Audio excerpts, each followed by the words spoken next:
अस्सलाम वालेकुम डियर, कैसे हैं सब लोग। उम्मीद करता हूँ सब लोग खैरियत से होंगे। बच्चों, इससे पहले हमने जो टॉपिक डिस्कस किया था first year biology chapter number 1, जो हमारा लेक्चर चल रहा है लेवल ऑफ बायोलॉजिकल ऑर्गेनाइजेशन, उसकी प्रॉपर डिफ़ाइन की थी। उसके बाद एक दो लेवल्स हमने डिस्कस कर लिए थे। जो नेक्स्ट लेवल है जो वो कौन सा है, टिशू लेवल। आज हमने जो अगला लेवल है टिशू लेवल ऑफ ऑर्गेनाइजेशन को हमने डिस्कस करना है। तो सबसे पहले टिशू की डिफ़ाइन होगी group of similar cell. Group of similar cell जो कि अरेंज हुए होते हैं शीट की शक्ल में या बंडल की शक्ल में। इसको अगर सादा सी मिसाल दी जाए कि मिसाल के तौर पे अगर आपके पास रोटी है तो वो शीट की फॉर्म में है। उसमें जो आटे के जो सेल हैं या कह लें जो स्टार्च है वो सारा का सारा वो किस फॉर्म में है, जो वो शीट की फॉर्म में है। लेकिन अगर वही आपके पास रोटी अगर पेड़े की शक्ल में होती है तो वो क्या है, उसमें वो जो सेल हैं वो किस शक्ल में है, बंडल की शक्ल में है। जब क्या होता है, group of similar cell perform specific function, एक ख़ास फंक्शन परफॉर्म करता है तो वो क्या बन जाता है, वो एक टिशू बन जाता है। तो डिफरेंट तरह के बॉडी के अंदर टिशू हैं, जैसे मसल टिशू। इनका क्या काम होता है, कॉन्ट्रैक्शन और मूवमेंट करवाना। कॉन्टैक्ट और रिलैक्स आपको पता है मसल होते हैं और उसकी नतीजे में क्या होता है, मूवमेंट होती है। उसके बाद है ग्लैंड टिशू। अब आपको पता है ग्लैंड से नाम से ज़ाहिर है कि इनका काम है सेक्रीशन। ये ऐसे टिशू हैं बॉडी के अंदर जैसे एपिथेलियल टिशू हैं, ये सामने आपको नज़र भी आ रहे होंगे। ये मसल टिशू भी नज़र आ रहे हैं, नर्वस टिशू भी नज़र आ रहे हैं, कनेक्टिव टिशू भी नज़र आ रहे हैं। तो ये जो चारों टिशू आपको नज़र आ रहे हैं ये एनिमल के टिशू हैं, और एनिमल के अंदर सिमिलर टाइप ऑफ सेल के जो ग्रुप्स हैं उन्होंने जब एक ही तरह से आपस में वो अरेंज हुए हैं और एक ख़ास फंक्शन, एक स्पेसिफिक फंक्शन परफॉर्म किया है तो उन्होंने ये क्या बनाए हैं, टिशू बनाए हैं। अगर बात करें प्लांट की तो प्लांट के अंदर क्या होते हैं, जाइलम टिशू होते हैं, फ्लोएम टिशू होते हैं, और उसके बाद मेरिस्टेमेटिक टिशू होते हैं। जो जाइलम टिशू हैं ये क्या करते हैं, ये ट्रांसपोर्ट ऑफ वाटर करते हैं, और जो फ्लोएम टिशू हैं ये ट्रांसपोर्ट ऑफ फूड करते हैं। और जो दूसरे टिशू मैं आपको बता रहा हूँ वो कौन से टिशू होते हैं, मेरिस्टेमेटिक टिशू। आपको नज़र बी आ रहा होगा या इसमें नहीं लिखा हुआ। मेरिस्टेमेटिक टिशू वो टिशू होते हैं बेटा जो क्या होते हैं, ग्रोइंग टिशू होते हैं, जो प्लांट की क्या कर रहे होते हैं, मोस्टली ये टिप पे मौजूद होते हैं और ये ग्रोथ में ग्रोथ करवा रहे होते हैं। अगले लेवल की बात करें तो है जी organ level, organ and organ system level. Book में के अंदर ये इकट्ठा लिखा होगा। अब होता क्या है, जब डिफरेंट तरह के टिश्यूज होते हैं जी, different tissue having related function assemble together in a structure to carry out its function with great efficiency, such structure is called organ.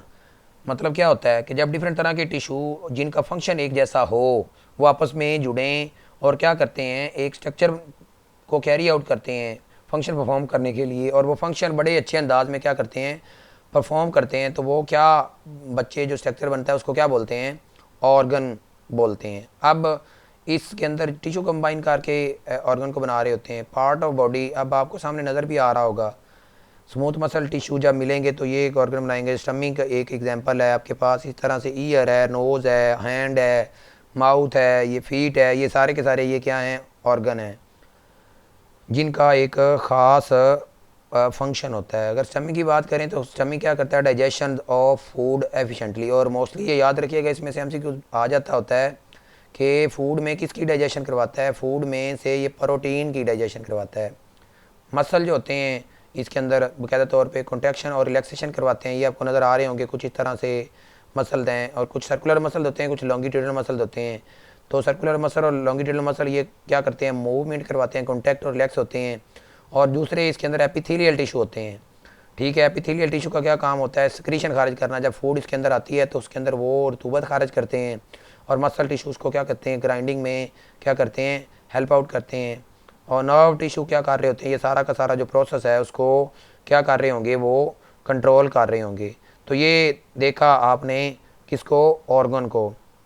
जब ये इंसान की बॉडी के अंदर जो ऑर्गन है ये आपको सामने नज़र भी आ रहे होंगे, eye, ears, hand, feet, intestine, liver, pancreas, lungs, heart, ये सारे क्या हैं, ऑर्गन हैं।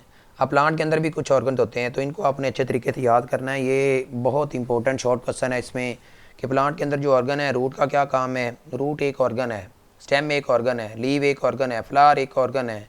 तो इन ऑर्गन का प्लांट की बॉडी के अंदर क्या काम है। तो आपको पता है रूट जो है, रूट का क्या काम होता है। एक तो ये है कि ये एनकोरिंग द प्लांट को ज़मीन के अंदर गाड़े रखती है। दूसरा क्या करती है, स्टोरेज ऑफ फूड।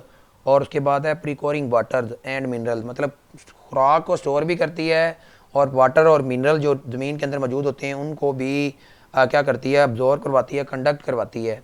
उसके बाद अगर हम बात करें दूसरे की, स्टेम की, तो ये क्या करता है, ये सपोर्ट करता है प्लांट को। लीव किसके लिए काम करते हैं, ये आपको, लीव का काम क्या होता है, ये प्राइमरी ऑर्गन्स होते हैं फूड के मैन्युफैक्चरिंग के लिए। जो फोटोसेंसिस जिधर हो रही होती है, मीन टू से कि यहाँ पे ग्लूकोज फूड की ये सेंसिस करवा रहे होते हैं। फ्लावर ये रिप्रोडक्टिव पार्ट होते हैं जो कि रिप्रोडक्शन के लिए ज़रूरी होते हैं, जो प्रोड्यूस करवाते हैं नेक्स्ट जनरेशन को या रिप्रोडक्शन को। तो ये ऑर्गन सिस्टम था किसके अंदर, एनिमल के बाद हमने पढ़ा इसको प्लांट के अंदर। अगर हम बात करें ऑर्गन सिस्टम की, तो जब डिफरेंट तरह के ऑर्गन जिन जो क्या करते हैं, work together, organ work together form organ system, perform work efficiently, और काम को बड़े एफिशिएंटली वो क्या करते हैं, परफॉर्म करते हैं। मसलन माउथ, एसोफेगस, स्टमक, इंटेस्टाइन, ये सारे क्या हैं, पार्ट हैं, ये कह लें ये सारे के सारे ऑर्गन हैं, डाइजेस्टिव सिस्टम का हिस्सा हैं। अब ये जो डाइजेस्ट करते हैं, डिफरेंट पार्ट ऑफ फूड को डाइजेस्ट करते हैं। जैसे माउथ के अंदर क्या होता है, स्मॉल अमाउंट में कार्बोहाइड्रेट की डाइजेशन होती है, और स्टमक में क्या होता है, फूड के अंदर जो प्रोटीन होती है उसकी डाइजेशन हो रही होती है। स्मॉल इंटेस्टाइन में क्या हो रही होती है, ये जो फाइनल डाइजेशन है वो सारी की सारी किसके अंदर हो रही होती है, स्मॉल इंटेस्टाइन में, लिपिड्स वगैरह की जो डाइजेशन हो रही होती है। वो organ system not present in plant के अंदर ऑर्गन सिस्टम मौजूद नहीं होते। प्लांट के अंदर सिर्फ क्या मौजूद होते हैं, प्लांट के अंदर सिर्फ और सिर्फ ऑर्गन मौजूद होते हैं, ऑर्गन सिस्टम मौजूद नहीं होते। अगर हम कम्प्लेक्सिटी की बात करते हैं तो इसके अंदर ये जो कम्प्लेक्सिटी ऑफ ऑर्गन सिस्टम होता है एनिमल के अंदर, ये एसोसिएट करता है ग्रेटर रेंज ऑफ फंक्शन और एक्टिविटी।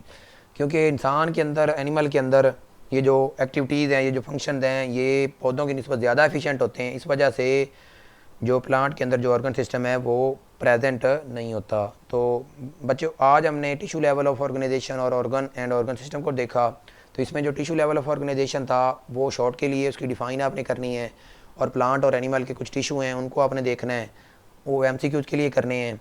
और उसके बाद ऑर्गन और ऑर्गन सिस्टम की बात करें तो ये इस चैप्टर में से लॉन्ग क्वेश्चन बन सकता है, जिसमें सबसे पहले ऑर्गन के बारे में बताना है और स्टमक की एक्सप्लेनेशन करनी है, उसमें डिफरेंट ऑर्गन बताने हैं, फिर प्लांट ऑर्गन के नाम बताने हैं, वो एमसीक्यूज़ के लिए हैं, वो शॉर्ट के लिए हैं। और ओवरऑल ये एक ऑर्गन एंड ऑर्गन सिस्टम क्या बन जाता है, एक लॉन्ग क्वेश्चन बन जाता है। तो इंशाल्लाह अगला जो लेवल है, इंशाल्लाह अगली वीडियो में इंशाल्लाह उसको क्या करेंगे, डिस्कस करेंगे। तो बच्चों, अगर किसी का कोई भी सवाल हो तो वो पूछ सकता है, तो इंशाल्लाह उसको उसका आंसर है क्या है कर दिया जाएगा। अस्सलामु अलैकुम।